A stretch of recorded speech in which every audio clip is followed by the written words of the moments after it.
Finally, while all these measures are brought to the floor under the guise of fiscal responsibility, in my judgment, they endanger our long-term economic security and fail to create jobs.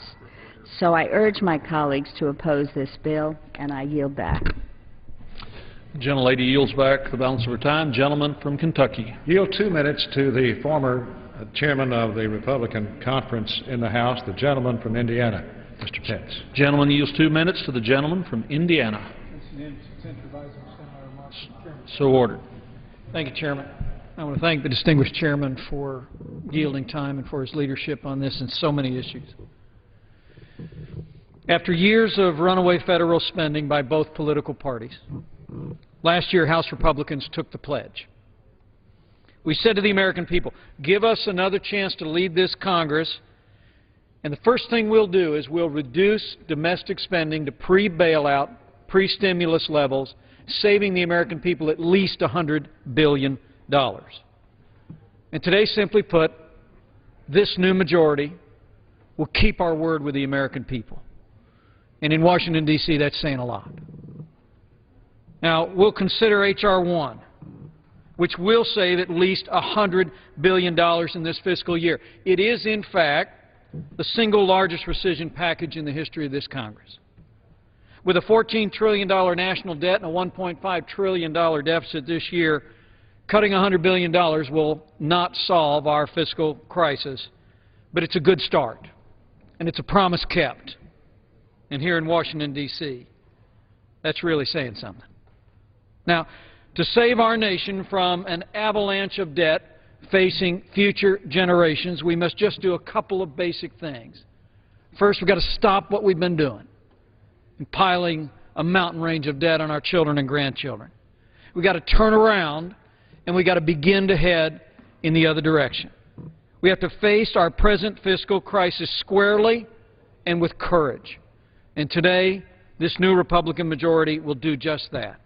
We'll begin the process of turning our ship of state back toward that horizon of fiscal responsibility and fiscal solvency and sustainability for generations to come.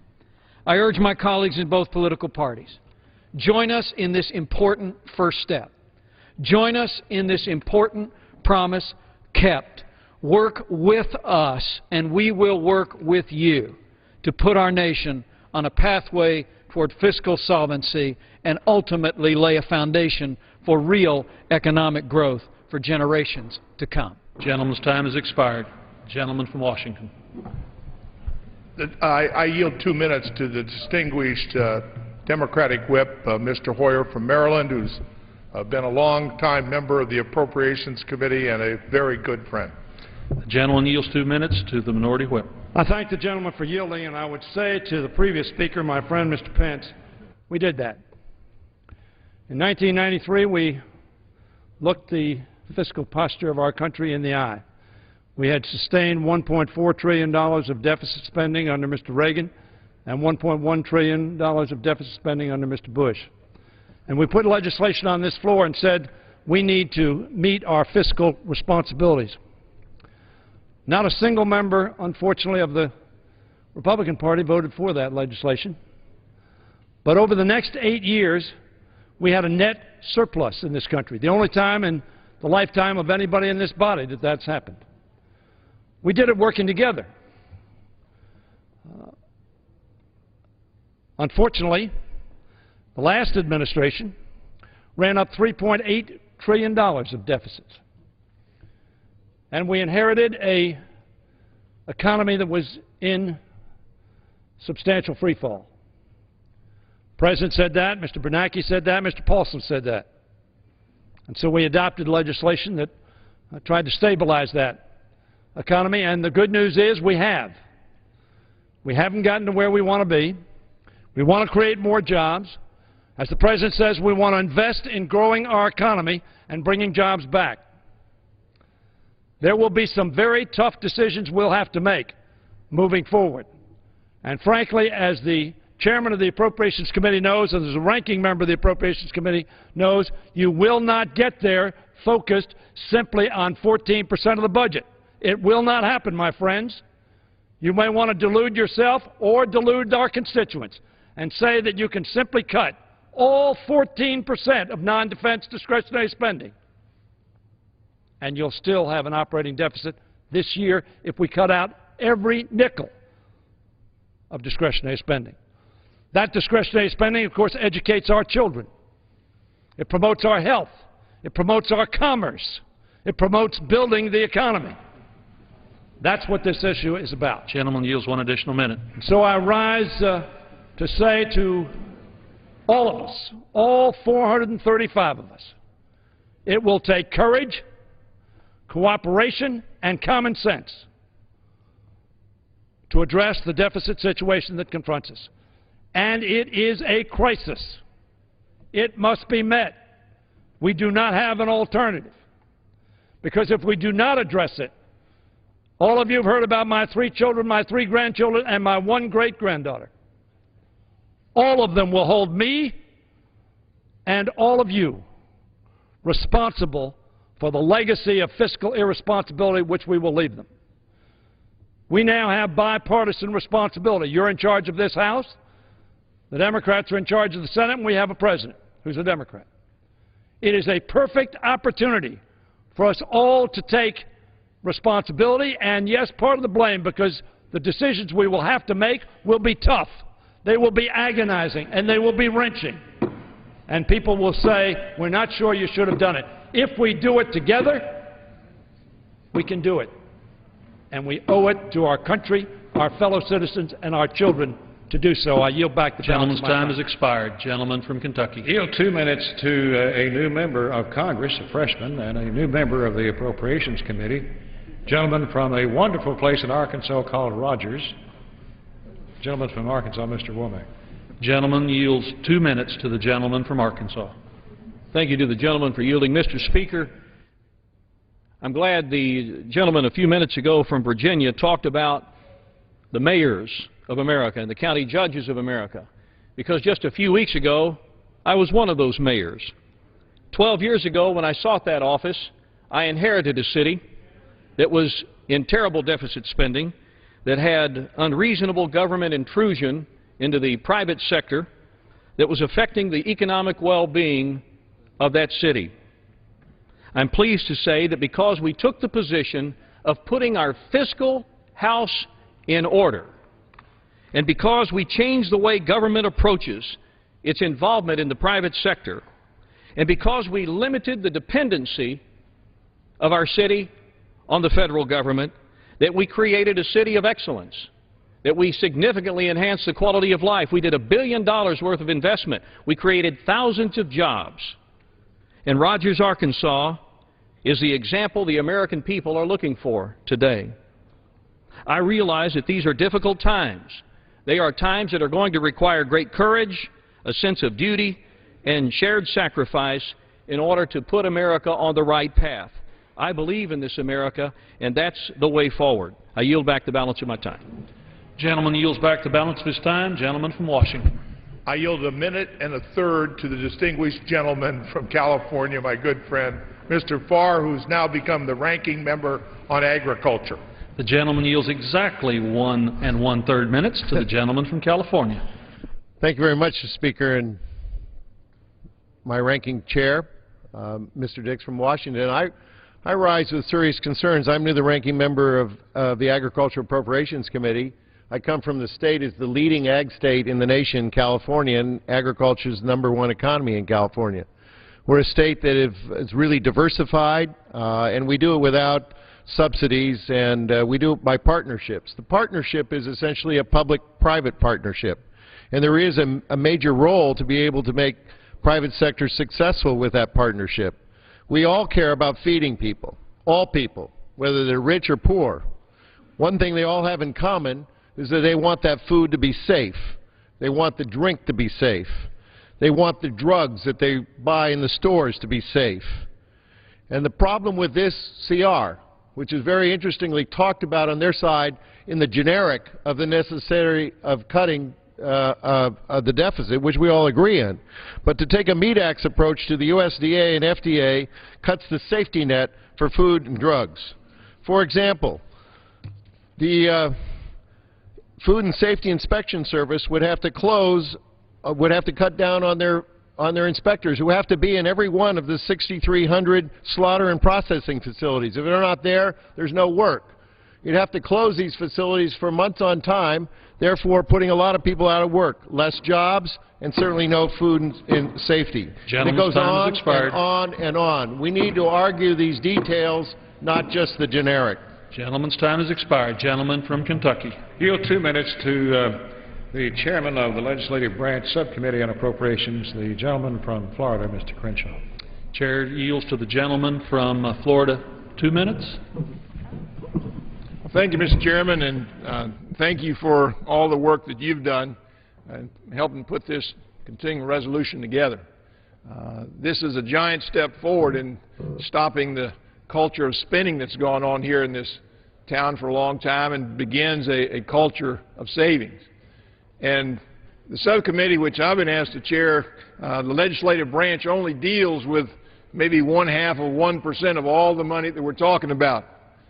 But we didn't think that we ought to be immune to all the pain that goes on as well. In fact, I think when times are tough, leaders ought to lead. And so we can help save taxpayers' dollars by spending less money on ourselves, and that's what we do in this bill. We cut the accounts of the leadership offices. We cut the accounts of all the members' offices. We cut the accounts of the committee staff and their offices. In fact, the Appropriations Committee, which Mr. Rogers chairs, they will reduce their spending by 9%. So certainly Congress is taking the budget axe to its own spending and leading by example, and I think that's important. So as we move forward, Mr. Chairman, I think that we can do a whole lot more with a whole lot less around this place. We want to lead by example. That's what we're trying to do, and I think we're taking a giant step forward. I yield back my time. Gentleman yields back the balance of his time. The gentleman from Kentucky has a remaining 4 minutes, and the gentleman from Washington has 2 minutes and 3/4. Okay. I yield to the distinguished gentleman from Georgia, Mr. Bishop, 1.5 minutes. He has become the new ranking member on military construction and VA. The gentleman from Washington yields to the gentleman from Georgia, 1.5 minutes. Thank you. I thank the gentleman for yielding. And while the military construction VA portion of this bill is not cut as much as some other parts of the continuing resolution, the cumulative effect of this CR is really to hurt our veterans. $74.2 billion, which is $2.4 billion below the FY 2010, $1.8 billion below the President's request. Mr. Speaker, it's time to end the theatrics and get to work. This continuing resolution continues the heated rhetoric. If this bill is signed into law, it will hurt our economic recovery, which in turn will affect our veterans. According to the Bureau of Labor Statistics, more than 15% of Iraq and Afghanistan war veterans are unemployed, far higher than the national jobless rate. If we follow through with some of these disastrous cuts, we'll see that rate go higher as the operations in Iraq and Afghanistan wind down and our troops come home seeking employment. For example, as the gentleman from New York pointed out, from North Carolina pointed out, we're cutting aid that governments use, local governments, to hire police officers. Many of our local police officers are veterans, and they are hired with the community-oriented policing grants. This will be eliminated. If we cut money for firefighters, this cut will have the same effect as cutting money from the cops. Our veterans have nowhere to go to continue to serve their communities. We can do better than this bill. We must be serious because we have serious issues. Veterans have paid the price for the freedoms we enjoy in this country, but freedom is not free. It has been paid for with the lives and the limbs of countless men and women who have served this country in uniform. We owe them better than this. Gentleman's time has expired. Gentleman from Kentucky. Mr. Chairman, I yield 1 minute to the gentleman from Wisconsin, a brand new member of this body, Mr. Duffy. The gentleman yields 1 minute to the gentleman from Wisconsin. Seeing no objections, so ordered. Thank you, Mr. Chairman. Chairman Rogers, I appreciate you yielding time to me to address the issue today with regard to unspent or unobligated stimulus money. 2 years ago, this Congress voted to spend nearly $1 trillion of stimulus money. They said that we could borrow and spend our way to prosperity. Well, 2 years later, we are well aware that borrowing and spending doesn't lead to economic prosperity, growth, or sustainable jobs. We know that comes from the private sector, people who invest in their businesses and ideas, and from there they expand and grow. That's how we create jobs in this great country. Now we are stuck with a $14 trillion debt. This year we're going to borrow $1.5 trillion. More borrowing, more spending is going to lead to job-crushing taxes and passing this debt on to our next generation. It's unacceptable. I am encouraged that we are working on sending all unobligated stimulus money back to the Fed so we can pay down our debt. I yield back. Gentleman yields back the balance of his time. Which gentleman seeks to be recognized?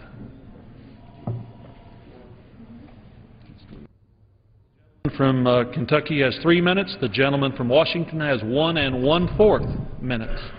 I yield a minute and a quarter to the new ranking member of the Commerce, Science, Justice Subcommittee, Mr. Fattah of Pennsylvania. Which would be the gentleman's remaining time. That's it. The gentleman from Washington yields to the gentleman 1 1/4 minutes. I thank the gentleman, and I thank him for his extraordinary leadership on this critical matter. The Economic Policy Institute says that the GOP plan will cost our country 800,000 jobs. The parts of the CR that relates to commerce, justice, and science relate to essentially 4 areas: international trade assistance, exports. The President's got a major initiative to create American jobs through exporting. They want to cut it by $93 million. They want to cut $1.3 billion out of law enforcement.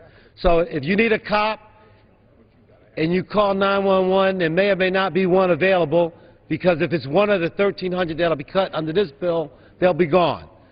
In legal services, some 80,000 cases reduced for seniors who would be fighting mortgage foreclosure that would be fraudulent in their case, or domestic abuse violence in their homes through cuts to the legal services, and $150 million cut for the National Science Foundation. Now, my colleagues have a tough job. They're in the majority. They got to make rational decisions. Let me just say this. If spending was bad, we would eliminate all spending. Some spending is necessary. We should be cutting waste. We should not be cutting law enforcement and legal assistance and scientific analysis, and we shouldn't be cutting export opportunities for American workers, and we shouldn't be risking 800,000 jobs in our country. Not today, not on any day. Thank you very much. The gentleman's time has expired. The gentleman from Washington's time has expired. Gentleman from Kentucky. Yield 2 minutes to the chairman of the Energy and Water Subcommittee on Appropriation, gentleman from New Jersey, Mr. Frelinghuysen. Gentleman yields to the gentleman from New Jersey. 2 minutes. I thank the gentleman for yielding. Mr. Speaker, some suggested some time ago that we have to wait until 2012 or 2013 to make these decisions. We need to make these tough decisions now to cut spending and to create a climate where the private sector can go hire workers. The Energy and Water Development section of this bill totals $29.9 billion, an 11% reduction from the fiscal year 2010. That's a tough decision. This level more truly represents what should be the top priorities of the Department of Energy: the Army Corps of Engineers, the Bureau of Reclamation, and other accounts funded under our committee's purview. Far from the meat axe approach that some have suggested we're taking in H.R. 1, our product is one of careful, thoughtful, line-by-line analysis. We have looked at which programs are must-haves, which have significant unobligated balances, and which are redundant. Above all, we've ensured that the core national security mandate of the Department is adequately funded. Frankly, other countries' nuclear stockpile programs aren't taking a time out while we wrestle with our budget challenges. The stewardship of the nuclear stockpile is the foremost responsibility of the Department of Energy. In fact, weapons activities and naval reactors receive the only increases in our bill. We do, however, make major reductions in the Department of Energy, major cuts. We eliminate all more earmarks, close to $500 million just in the Department of Energy. And we cut out programs like weatherization with billions and billions of unspent stimulus money. In fact, the Department of Energy received close to $39 billion in stimulus money. And finally, we've cut back on programs like biological and environmental research that are not core to the Department's historical responsibilities and focus. We do all of this so the Department of Energy can focus on what we need to do to support the private sector in developing the next round of energy-related intellectual property and the jobs associated with it. We need to do it, and I support the CR, and I think we ought to move on. Thank Gentleman's you, time has expired. Gentleman from Kentucky. Thanks for the time. Mr. Chairman, I'm prepared to yield back the balance of my time if the gentleman from the other side... Gentleman from Washington's time has expired. The gentleman has the only remaining time. I yield back the balance of our time. Gentleman yields back his balance. All time having expired. Having expired pursuant to the rule, the bill shall be considered for amendment under the 5-minute rule. No amendment to the bill shall be in order except those received in printing and the portion of the congressional record designated for that purpose, dated at least 1 day before the day of consideration of the amendment, but no later than February 15, 2011, and pro forma amendments for the purpose of debate. Each amendment so received may be offered only by a member who submitted it for printing or a designee and shall be considered as read if printed. The clerk will read. Be it enacted, Section 1, Table of Contents. Section 2, References. Any reference to this Act in Division A shall be referring only to the provisions of that division. For what purposes does the gentleman from Florida seek recognition? Mr. Chairman, I rise to strike the last word. Gentleman is recognized for 5 minutes. Mr. Chairman, Chairman Rogers deserves an awful lot of credit for having been able to put together this H.R. 1 that saves $100 billion over what many expected we would spend this year. The largest part of this bill is the defense part. The defense part of this bill is not a CR. It is not a continuing resolution. It is an actual, honest-to-God appropriations bill, one that, under the leadership of Chairman Dix, during last year, we put together, the subcommittee worked hard, many hearings, a really good bill. We worked with our Senate counterparts, and we had agreement on this bill. We had agreement on this bill from the Defense Department, and we were just really disappointed that here we are 5 months into the fiscal year, and we're just now getting this bill to the floor. It's no fault of Chairman Dix. He worked hard, and I know the pressures that he tried to apply and that I tried to apply to get permission to put this bill on the floor. But anyway, here it is. And we have it today, and it's a good defense bill. It's $516 billion. It's a lot of money. But our defense, our war fighters, they need training, they need salaries, they need pay, they need medical care, they need weapons, they need equipment, they need technology. And this bill, for the most part, provides that. The $516 billion is $14.8 billion less than was requested for this fiscal year. That $14.8 billion didn't come about easily. We saved that by going line by line, the best that we could in the time that we had, to find program changes, to find budget changes, to find, in fact, some slush funds that we didn't think were necessary, a lot of other ways that we saved the $14.8 billion. But we've got a good bill here, and I'm hopeful that the House will support this today. One thing that is different from the bill that we thought we were going to have on the floor is 1,300 earmarks. Aren't there anymore. We took out the earmarks, nearly $3 billion worth of earmarks, and So we have a very clean defense bill here for you today.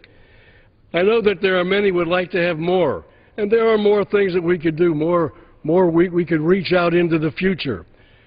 But the world we live in today shows a growing deficit that it's important that we all are willing to contribute to solving. It is crucial to the future of this nation that we solve this deficit problem.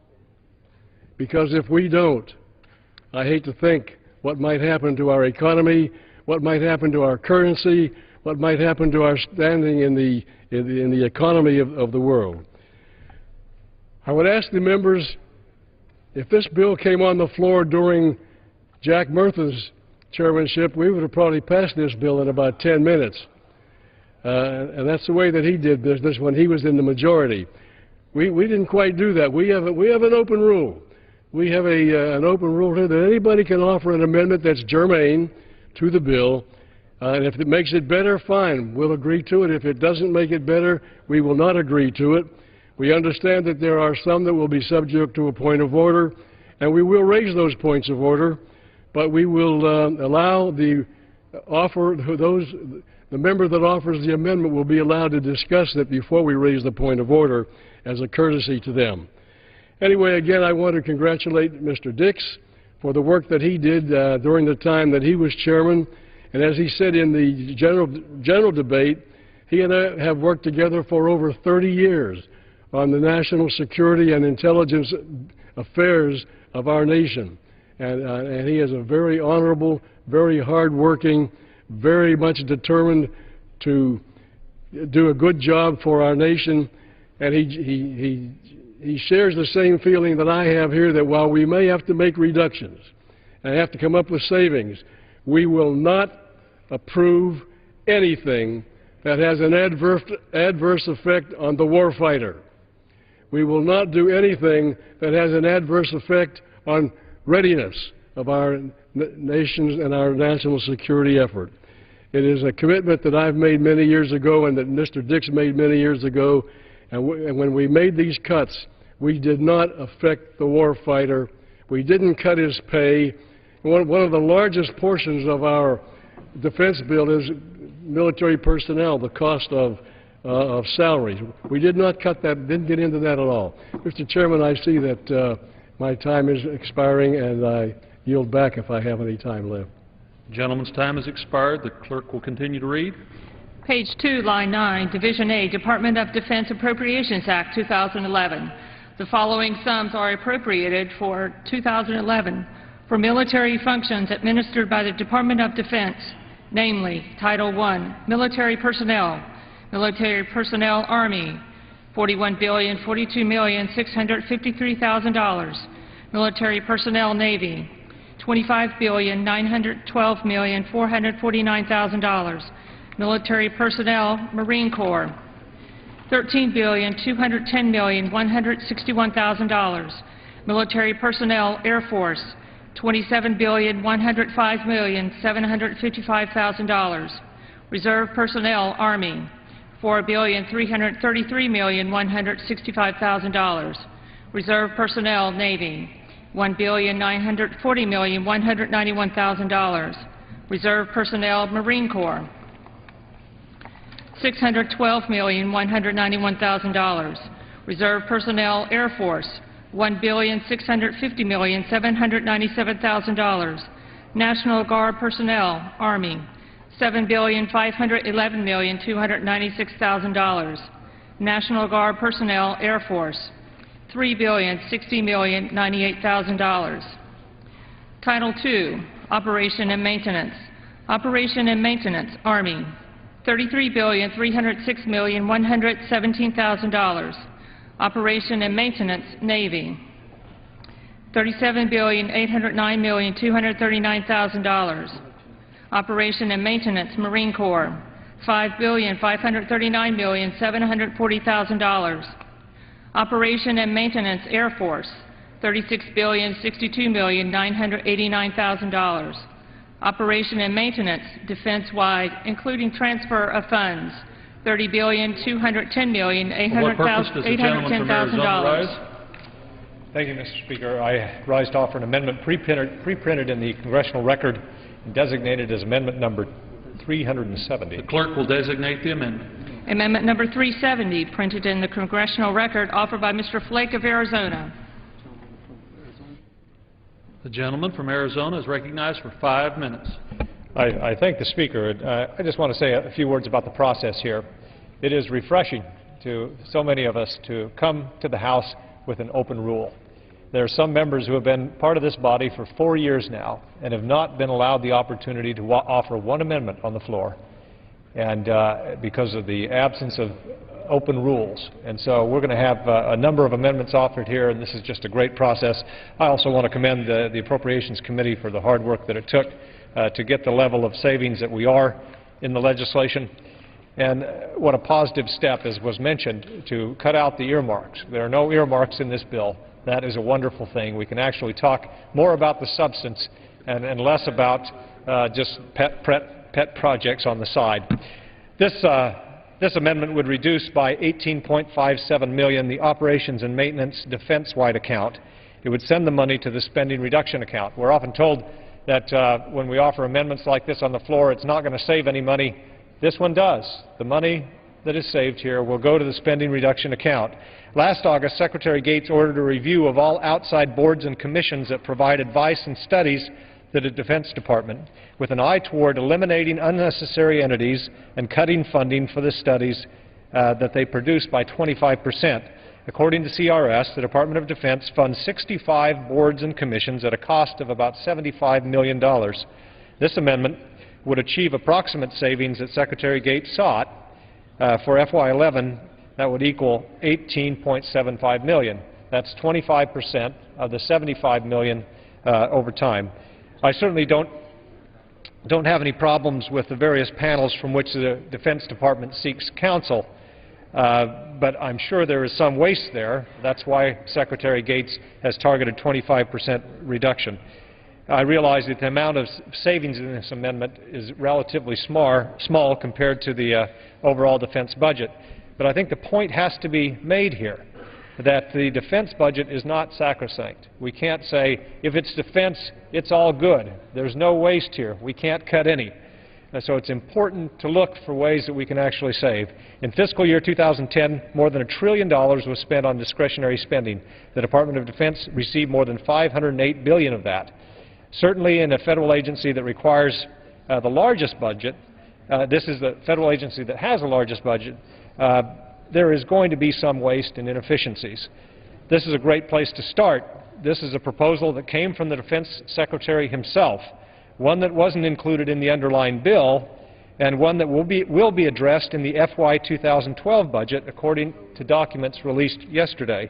In fact, according to the Defense Department, it intends to achieve a savings of more than $1 billion in fiscal year 2012 simply by eliminating internally produced reports and reducing funding for the types of studies that I'm talking about here. I applaud the Department's willingness to talk about cuts in its own budget. I urge my colleagues to adopt the same willingness here. If the Defense Department is willing to find savings, we ought to be able to do that here as well.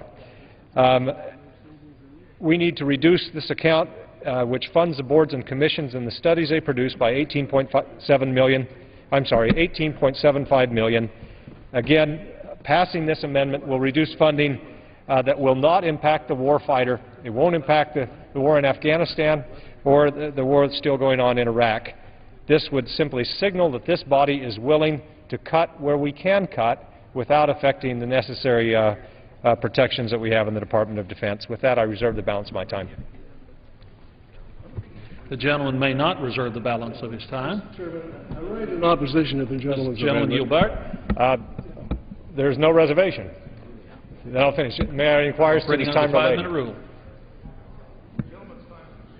Gentleman, it's expired. For what purpose does the gentleman from Florida rise? Mr. Chairman, I rise in opposition to the gentleman's amendment. Gentleman is recognized for 5 minutes. And mainly what I'm opposed to is the fact that we're not sure what boards or commissions this amendment would deal with. I think this is probably a good idea, but I think the subcommittee would really like to have an opportunity to investigate whether or not a board is necessary or is doing some positive function for the Department of Defense. We'd like to have time to look into that. We agree with the gentleman that we should find all of the savings, all the waste that we can, and we did. We reduced the request for this year by the $14.8 billion. I think we did a pretty good job.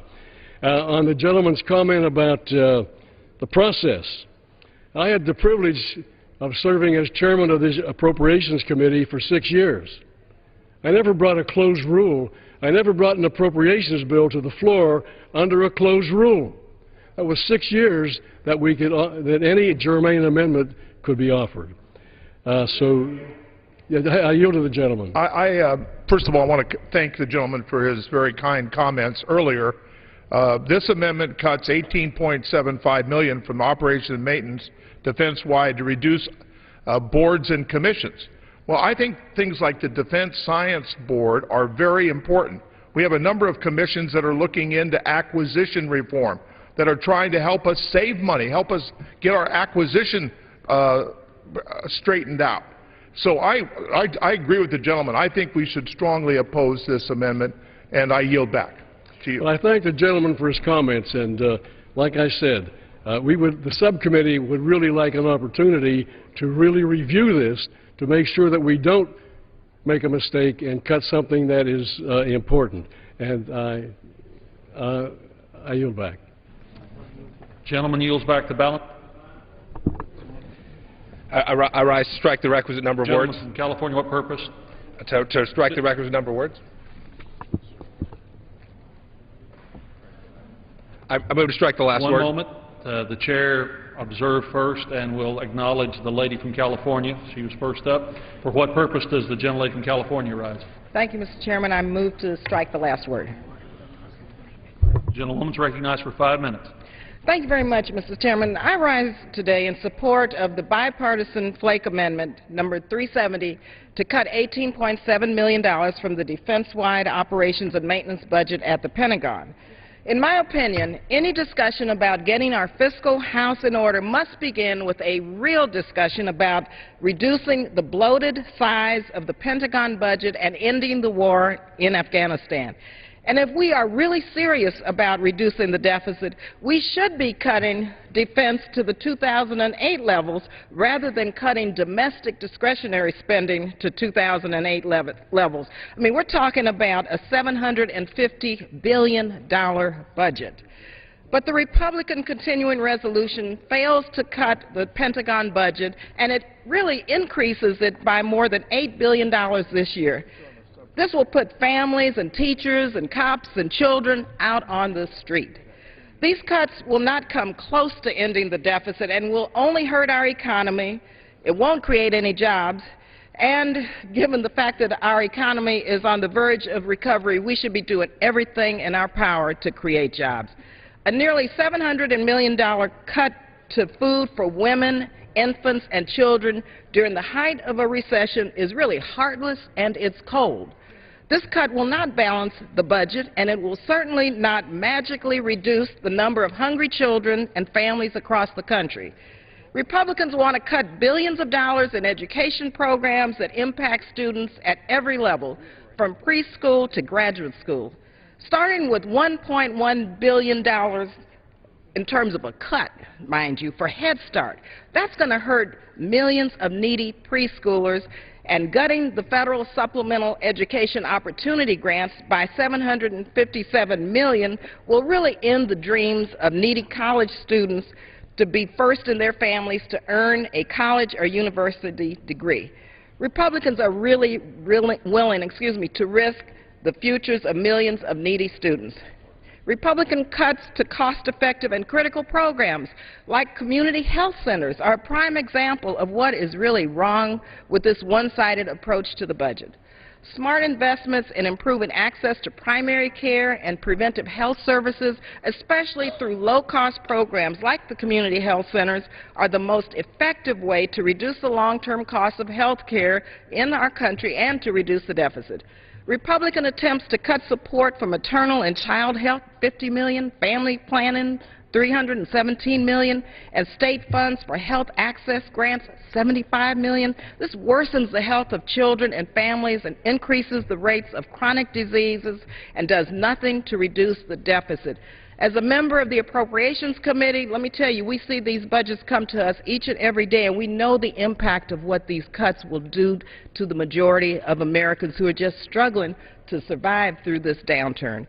We're in the middle of a housing crisis, and we are struggling to correct this.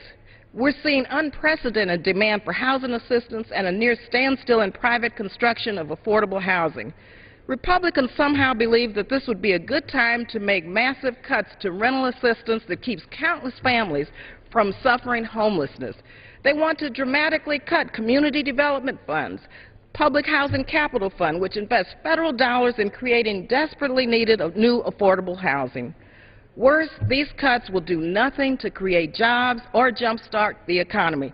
They are the wrong prescription for what ails our country, and we need to go back to the drawing board. The Flake Amendment will cut over $18 million from defense, which is an excellent beginning, but only a beginning. So in closing, let me just remind our friends on the other side of the aisle that budgets really are moral documents. They reflect our values and who we are as Americans. Proposing these deep and painful cuts reflect an unfortunate reality that we are putting bombs and missiles and wasteful Pentagon spending first, rather than creating jobs for people who deserve to live the American dream. Gentlewoman yields back the balance of her time. The gentleman, for what purpose does the gentleman from Kansas rise? I rise to strike the requisite number of words. The gentleman's recognized for 5 minutes. I yield my time to the gentleman from Arizona. I thank the Gentleman from Arizona is recognized.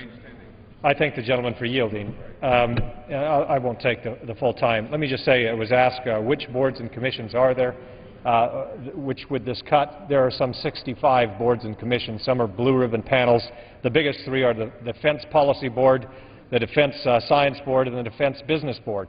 But let me say again, what this amendment does is simply moves forward what the Secretary of Defense has already identified as savings that he would like to achieve. He has said that they want to cut 25% of the budget for these boards and commissions. And the Secretary put this report out in August of last year. So it seems that he intended this for the FY11 cycle. That's what we're in right now. We're simply doing what, in my view, what the Secretary of Defense has asked us to do, or what he is going to carry through. If we can't do this on defense or on other wasteful spending, where can we do it? This is a great place to start, and we should get this done now, because it's going to be tackled later on. Why not get a head start and do it in the FY11 budget? If we're trying to realize the savings that we're trying to realize, let's take these boards and commissions that the Secretary of Defense has already said we should cut by 25% and give them what he asked for. And with that, I yield back. Gentleman from Kansas. It is the case that Mr. Flake's amendment addresses a very important issue, and that's duplicative processes and duplicative agencies. And as a former soldier, there's nothing I care more about than making sure we take care of our airmen, our sailors, and our Marines. And I think it's a great place to start to make sure we do just that by eliminating this from the Department of Defense Appropriations Bill. I yield back my time. Gentleman from Kansas yields back the balance of his time. For what purpose does the gentleman from California? I move to strike the last word. Gentleman's recognized for 5 minutes. Thank you, Mr. Chairman. I rise in support of this amendment. I am opposed to this continuing resolution and the Republicans' no jobs agenda. The American people want a recovery that supports jobs. Republicans have controlled the House for 41 days and brought up 0 bills to create jobs. These mindless cuts mean 1 million job cuts. No jobs for nurses, no jobs for teachers, no jobs for police, no jobs for firefighters, no jobs for manufacturing, and no jobs for small businesses. Even worse than what the Republicans are doing to American workers is what they are doing to America's children. This bill will cut funding for education programs by over $10 billion, or 16%, the largest education cut in history. The Individuals with Disabilities Act idea, state grants will be slashed by $557 million, shifting to states and local districts the cost of educating 324,000 students with disabilities, therefore increasing local tax burdens and killing over 7,000 education jobs. Pell Grants. Pell Grants will be cut by $5.6 billion, making it more difficult for low and middle income families to pay for college. These cuts would eliminate or reduce aid for almost 1.5 million students. Head Start. Head Start will be cut by over $1 billion, leading to elimination of enrollment slots for 127,000 poor children and the potential loss of over 14,000 jobs. No one who votes for this bill can ever have the audacity to say they care about our children. Republicans are wearing their heart on their sleeve a day after Valentine's. But they don't care about children. They don't care about working middle-class families, and they don't care to follow the rules of the road. Instead, Republicans want to make you pay for Big Oil's billion-dollar subsidies, make you pay for higher drug prices, make you pay taxes to start a small business, make you pay for CEO salaries, make you and your children go it alone. So, Mr. Chairman, I just want to, in closing, I oppose this bill. Republicans want you to keep paying for their war and tax cuts for the ultra-rich while they cut jobs, services, and schools. This is not a fiscal discipline. This is fiscal insanity. I yield back. Gentleman yields back the balance of time. In addition, for what purpose does the gentleman from Arizona see recognition? Thank you, Mr. Speaker. I move to strike the last word. The gentleman is recognized for 5 minutes. Thank you, and I, in support of the amendment that Mr. Frake has proposed and in strong opposition to the underlying CR. Thank you very much. This whole discussion about dealing with the deficits is prefaced on the idea that the consequence of this budget reduction that is being recommended by the Republicans, the consequence of that is going to be jobs.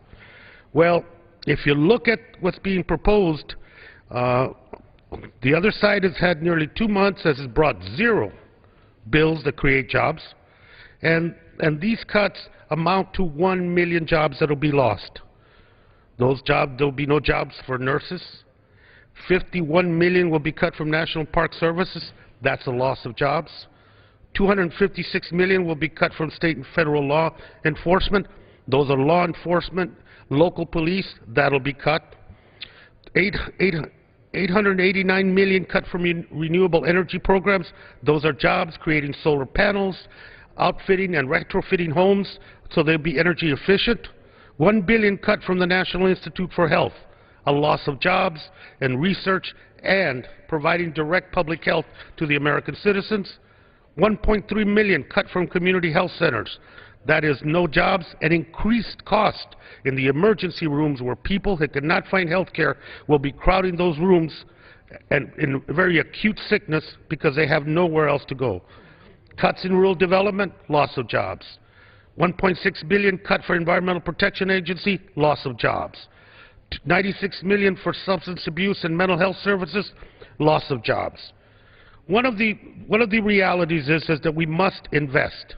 And it has been said over and over again that the point of dealing with this deficit that we have in this country has to be a pragmatic, measured process. It has taken us 10 years to get into the hole that we're in, and we need to plan to get out of that with the same amount of time, if not more. And we also need to talk about revenue generation. We're not going to cut our way out of this deficit. And you're certainly not going to cut your way out of this deficit when you're only concentrating on 14 or 15% of the federal budget. That's why I support this amendment, because it is an attempt to deal with defense. And we must create revenues. We must quit giving huge subsidies to big oil and big gas. We must ask mining companies for once to begin to pay royalties to the extraction that they provide on the public lands. We must close the corporate loopholes that exist that created the financial collapse of housing in this country. And we must ask Wall Street to pay their fair share to a transaction fee that will generate millions, billions and billions of dollars for the taxpayers of this country. In order to deal with this deficit, There must be a corresponding generation of revenue so we can continue to invest in the things that are important to the American people, their families, their lives, their education, their health care, their future. That's an investment. And with additional revenue, we'll be able to begin to cut the deficit. The continuing resolution is not an effort to deal with the deficit. It is a calculation to deal with programs and projects that have helped the middle class succeed, poor people survive, the disabled endure, and has made this country stronger with its support for education and health care.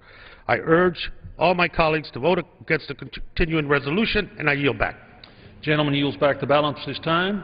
Does the gentlelady from Ohio seek recognition? Yes, Mr. Speaker. I move to strike the last word. The gentlelady is recognized for 5 minutes. Thank you, Mr. Speaker. Mr. Speaker, I rise to support Mr. Flake's amendment as well. Saving $18 million from defense is a great start. But I do indeed oppose the underlying Republican continuing resolution. This resolution threatens jobs, American innovation, and jeopardizes investments that will rebuild America. As a member of the Science, Space, and Technology Committee, I believe that innovation will lead our nation and our economy forward. We all know that basic research and technology development create jobs and will help America to win the future. The Republicans have this thing backwards. They have proposed cutting $2.5 billion to fund the National Institutes of Health. This $2.5 billion cut to NIH funding will be devastating to the biomedical industry that serves as the backbone of Cleveland and so many other communities across the country. The innovative ways that scientists are pursuing solutions to human suffering with neuroimaging, genomics, and the development of novel treatments that arise from basic findings will improve life for all of us. They will cut down on the cost of these illnesses, lost productivity in the workplace, and create important avenues for new investigations that will create new jobs, new ventures, and new industries. We must continue to make investments in America. Our future is in innovation and technology development, and these cuts are not something we can afford. The loss of funding also means the loss of jobs. Where are the jobs? According to a new analysis by the Nonpartisan Economic Policy Institute, the Republican CR will cost more than 800,000 private and public jobs. Republicans have controlled the House for 41 days, nearly 2 months, and brought up 0 bills to create jobs. Republicans want to cut Social Security and Medicare. Where Republicans say they're cutting costs, they mean cutting Social Security, Medicare, and Medicaid until they don't exist. The American people want leadership that will create jobs and jumpstart our nation's economy. This careless resolution cuts jobs and damages the economy. I again do support the amendment by Mr. Flake, but the Republican CR is bad for the American economy and bad for Americans. I urge my colleagues to oppose the Republican CR and help put Americans back to work. I yield back. Gentlelady yields back. What purpose does the gentlelady from California rise? Mr. Chair, I move to strike the last word. Gentlelady is recognized for 5 minutes. I rise in support of Mr. Flake's amendment. Small beginning to cutting wasteful Pentagon spending. But, Mr. Chair, this entire continuing resolution is bad for the economy and bad for this country. It's all a part of a Republican no jobs for America agenda. The majority has no interest in doing anything whatsoever to help the 9% of Americans who are out of work.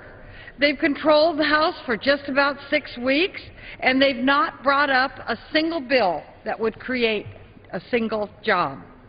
They brought up a bill that would continue to shred our civil liberties. They brought up a bill that will infuse our campaigns with even more corrupting special interest money.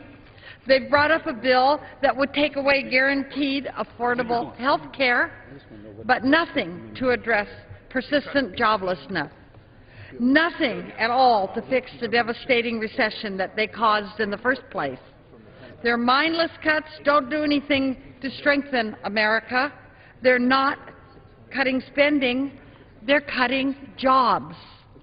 Their agenda means cutting jobs for nurses, cutting jobs for teachers, police officers, small businesses, the very people who form the backbone of the middle class of the United States of America. The Speaker of the House himself said this morning that if some jobs are lost as a result of their cuts, so be it. He might as well have added, let them eat cake. The best way to reduce the deficit is to put Americans back to work, Mr. Chairman. But the Republicans' no-job plan is all about cutting the very spending that sustains middle-class families. When they say they want to cut costs, what they really mean is they want to cut Social Security, Medicare, and Medicaid right out of existence. And on top of cutting their hard-earned benefits, the Republicans want to make the middle class pay. Pay for big oil's big subsidies. Pay for higher drug prices. Pay for astronomical CEO salaries, for higher taxes to start a small business. The chairman of the House Budget Committee said yesterday, and I quote him, he said, "What we're doing here is we're having a great debate in Congress about how much spending we should cut." I mean, how cool is that? Well, I'd like to tell him it's not cool at all, Mr. Chairman. Not when you're asking struggling families to shoulder the sacrifice. Giving a sweetheart deal to corporate special interests and asking the middle class to pay for it. Not cool at all. The Republican continuing resolution and no jobs agenda, bad for America, totally uncool. I yield back. Gentlelady yields back. For what purpose does the gentlelady from Illinois rise? Like the last word. The gentlelady is recognized for 5 minutes. Thank you. Madam Chair, I rise in support of the Flake Amendment, and I strongly oppose the underlying Republican no jobs continuing resolution. You know, if people out there have the gnawing feeling that the rich are getting richer and that the poor are getting poorer and they're stuck in the middle and stuck getting the bill, the fact of the matter is they're right. This bill is just another example of the Republicans' true agenda, which is helping out big business and the rich while sticking it to the middle class and those who aspire to it. The cuts that they're proposing would actually cause a devastating wave of unemployment at the state and local level, particularly in the public sector. The Economic Policy Institute has estimated that passage would cost us nearly 1 million jobs. Who are we talking about? You know, it's cool these days to go after public sector workers. But what we're talking about are the teachers. I was once a long time ago, the teachers who teach our children and grandchildren, the very police who keep our streets safe and put their lives on the line, and the firefighters who answer the call for our 9/11 emergency call. We're talking about workers who are the backbone of our communities. Over the last 2 years, the Democratic Congress and President Obama were successfully able to stave off a second Great Depression. But we're still in the early stages of recovery. Unemployment is still too high at 9%, and American families are still suffering. But the proposed cuts would cost us 1 million more jobs, be devastating to our recovery, and hurt Americans trying to take care of their families and make ends meet. Let's just take a look at some of the things they want to cut. How about the National Institutes of Health would be cut $1.6 billion. This is funding that goes to vital medical research, including cures and improved treatments for devastating diseases. High-speed rail development, which would provide desperately needed jobs, but beyond that, reinvigorate a keystone of the American infrastructure. It faces $2.5 billion in cuts. And in addition to the important jobs program, what really hurts is Republicans want to put assistance to poor families on the cutting board. They want to cut $1 billion for community health centers, the only access to health care for many poor families. And how about $747 million for the Women, Infant, and Children the WIC programs, that's food assistance for low-income pregnant women and their children. The 300,000 beneficiaries in my state of Illinois receive a grand average benefit of $44.62 a month. That's it, per person, per month. And that minimal subsidy would be cut. House Republican proposals to slash federal spending programs are irresponsible, indiscriminate, eliminating programs that create jobs and cutting assistance for low-income and middle-class families. There is another way to deal with the deficit and to balance our budget. We need to enact the Democratic initiative to make it in America. We should be making things here. We should revive our manufacturing sector rather than providing tax breaks that encourage companies to go offshore. I offered a plan last year as part of President Obama's 18-member National Commission on Fiscal Responsibility and Reform to make investments that get us out of the economic doldrums, boost job creation, reduce the deficit, and not on the backs of low-income and middle-income Americans. We can do it. We need to stop the Republican efforts and protect job-creating programs that benefit the middle class and the safety net programs that help the most vulnerable in our society, because that's who we are as Americans. The Republicans refuse to make the investments necessary to get people back to work because they refuse to give up tax cuts for millionaires. Their policies, and billionaires, their policies are a prescription for disaster, one that puts families, communities, and our nation at risk. I yield back.